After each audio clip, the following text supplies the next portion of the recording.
করে এখন আপনাদের মন্দিরগুলো ভাঙছো কেন? সীতাকুণ্ড হামলা করছো কেন? বাগেশ্বরী হামলা করছো কেন? মন্দিরগুলো ভাঙছো কেন? সন্ত্রাসবাদ হুঁশিয়ার, মনোবাদ হুঁশিয়ার। ইউনেস্কো অবিলম্বে পদত্যাগ বাংলাদেশের গতি থেকে করতে হবে। রাজাকারী ইউনিস বিবাদ যাক, ইউনিসের কারণে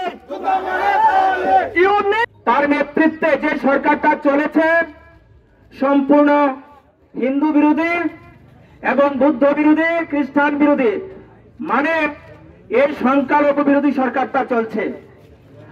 এবং আমরা আশ্চর্যের একটা বিষয় হচ্ছে, দেশ যার উপরে ভরসা রাখে এবং দেশের সার্বভৌমত্ব রক্ষার দায়িত্ব যাদের উপরে থাকে, বাংলাদেশের সেনাবাহিনী, ওরা আজকে তাদের সেনাবাহিনীর পোশাক আড়ালে রেখে মৌলবাদীর পোশাকে হিন্দু নিধনের কাজ চালাচ্ছে। সেই কর্মকাণ্ডকে আমরা ধিক্কার জানাই। এই নীরবে পূর্ব পরিকল্পিত ভাবে বাংলাদেশকে যে হিন্দু শূন্য করার চক্রান্ত চালিয়ে যাচ্ছে, তা কিন্তু আমরা সহ্য করব না। আমরা এই কিছুদিনের মধ্যে যদি বাংলাদেশের হিন্দু নিধন এবং হিন্দুদের উপর অত্যাচার বন্ধ না হয়, তাহলে কিন্তু সমগ্র হিন্দু সমাজ বাংলাদেশে আপনারা যেমন করে অনৈতিকভাবে হিন্দুদের উপর অত্যাচার করছেন, আমরা সেইভাবে সীমানা ডিঙ্গিয়ে বাংলাদেশে ঢুকে তার অক্ষরে অক্ষরে জবাব দিতে প্রস্তুত থাকি। আপনাদেরকে হুঁশিয়ারি করে দিতে চাই, আমি এত সুন্দর আজকে আলোচনা করব না। আমার পূর্বে যে দাদা আলোচনা করেছেন অত্যন্ত তাত্ত্বিক এবং গঠনমূলক আলোচনা করেছেন, আমি সেই গঠনমূলক আলোচনা থেকে বাইরে গিয়ে আপনাদেরকে হুঁশিয়ার করে দিতে চাই, আপনারা যেভাবে আমাদের মা বোনদের ঘর থেকে টেনে হিসড়ে নিয়ে আপনারা মনোরঞ্জনের খোরাক বানাচ্ছেন এবং আমাদের মন্দিরগুলিকে আপনাদের আবাসস্থল বানিয়ে এবং ভেঙে চুরে জ্বালিয়ে দিচ্ছেন, তা কিন্তু আর বেশি দিন নাই। আপনাদের ধর্মীয় স্থল এবং আপনাদের সমাজও সুরক্ষা থাকবে, সেটাও কিন্তু আমরা নিশ্চিতভাবে বলে দিতে চাই। আমরা কিন্তু তার জবাব দিতে প্রস্তুত থাকিব। আজকে আমাদের এই বিলোনিয়া সীমান্তের চেকপোস্টে আপনারা উপস্থিত হয়েছেন, কারণ আমরা প্রত্যেকে জানি বাংলাদেশে ক্রমবর্ধমান হিন্দু নির্যাতন, মঠ মন্দির সাধু সন্ত হত্যা, বৌদ্ধ সন্তদের গলার নালি কেটে হত্যা সহ বিভিন্ন প্রশাসনিক লেভেলে যে সমস্ত আধিকারিকরা আছেন তাদেরকে জোরপূর্বক পদচ্যুতি, বিভিন্ন কলেজ বিশ্ববিদ্যালয়ের বেছে বেছে হিন্দু অধ্যাপক শিক্ষিকাদের উপর আক্রমণ এবং সারা বাংলাদেশ জুড়ে যে নৈরাজ্য, সেই নৈরাজ্যের বিরুদ্ধে আমরা বারবার তীব্রতর আন্দোলনে সামিল হয়েছি। তারই অঙ্গ হিসাবে আমরা দেখেছি সাম্প্রতিক সময়ে বিশ্ব অশান্তির মূল হোতা ডক্টর মোল্লা ইউনূসের নেতৃত্বে একদল লোক যারা সমন্বয়ক করে নিজেদেরকে বড় বড় দাবি করেন, উনাদের নেতৃত্বে প্রশাসনকে ব্যবহার করে হিন্দুদের উপর ক্রমাগত আক্রমণ করে সেখানে আমাদের হিন্দু নেতা চিন্ময় কৃষ্ণ দাস প্রভুকে মিথ্যা মামলায় গ্রেফতার করা হয়েছে। আমরা দেখেছি যে বাংলাদেশের জামায়াত শিবির যারা দীর্ঘদিন ধরে সেই বাংলাদেশে পরম্পরাগত রূপে অশান্তি সৃষ্টি করেছে, একটা হিন্দু সংখ্যাগরিষ্ঠ দেশকে 100 বছরের মধ্যে যারা হিন্দু শূন্য করে দেওয়ার প্রয়াস করছে এবং আজকে হিন্দু সেখানে সংখ্যালঘুতে পরিণত হয়েছে, সেই জায়গায় দাঁড়িয়ে চিন্ময় প্রভুর মিথ্যা মামলায় গ্রেফতার আমরা কোনোভাবেই মানছি না।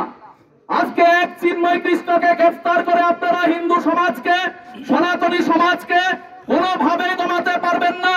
যতবার আক্রমণ হয়েছে ততবার হিন্দু সংগঠিত হয়েছে।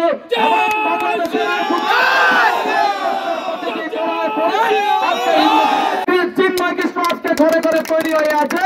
আপনাদের সেই মূল পথ জামায়াত শিবিরকে যদি আপনারা নিষিদ্ধ ঘোষণা না করেন, তাহলে ভারত ভারতীয়রা আপনাদের সমস্ত রকমের পরিষেবা বন্ধ করে আপনাদেরকে আমরা দেখিয়ে দিতে চাই হিন্দু আক্রমণ কতটা ভয়ানক জায়গায় আপনারা পৌঁছে নিয়েছেন।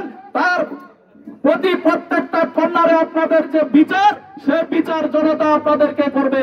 আমরা বাংলাদেশ হাই কমিশন এবং সমস্ত কূটনৈতিক মহলের কাছে আমরা এই মেসেজ দিতে চাই, অবিলম্বে মিথ্যা মামলা থেকে চিন্ময় প্রভুকে মুক্তি দিতে হবে, নিঃশর্ত মুক্তি দিতে হবে এবং বাংলাদেশে হিন্দুদের যে ৮ দফা ন্যায্য দাবি, সে দাবিগুলোকে যথাযথ মর্যাদায় মান্যতা দিতে হবে।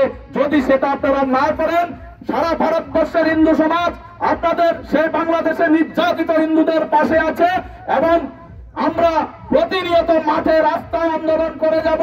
আপনাদেরকে আমরা বিশ্বের দরবারে দেখিয়ে দেব বাংলাদেশ একটা নিপীড়িতের দেশ, সেখানে সংখ্যালঘুদের উপর আক্রমণ কিভাবে করেছে, বিলিয়ে তারা জগৎ মাতায়িত করছে। আপনারা ইসকনকে সন্ত্রাসবাদী বলছেন, আপনাদের কাছে একটা তথ্য প্রমাণ দেখাতে পারবেন যে ইসকন সন্ত্রাসবাদী কার্যকলাপের সঙ্গে লিপ্ত আছে? আমরা 100-র উপরে হাজার হাজার আমরা প্রমাণ দেখাতে পারবো যে জামায়াত শিবির মৌলবাদী সংগঠনগুলো মানুষের অধিকারকে খর্ব করেছে, হিন্দুদের অধিকারকে খর্ব করেছে, হিন্দু হত্যার সঙ্গে তারা দাঙ্গা সঙ্গে লিপ্ত আছে। ভারতবর্ষের আনাচে কানাচে খবর নিয়ে দেখবেন, প্রত্যেকটি রাজ্যে রেল দুর্ঘটনা থেকে শুরু করে যে আক্রমণগুলো সংগঠিত হয়েছে, সেগুলো সেই মৌলবাদী জামায়াতুল হিন্দের নেতৃত্বে সংগঠিত হয়েছে। কাজে আমরা চাইব ইসকনকে সন্ত্রাসবাদী বলে শুধুমাত্র তারা হাওয়া দিলে চলবে না। বিশ্বের মানুষ আপনাদেরকে ঠিকভাবে চিনেছে যে বাংলাদেশি সেই মৌলবাদী সরকার কি করে হিন্দুদের স্বার্থে আঘাত দিচ্ছে, সেটা কিন্তু আমরা প্রত্যেককে ভালোভাবেই জানি।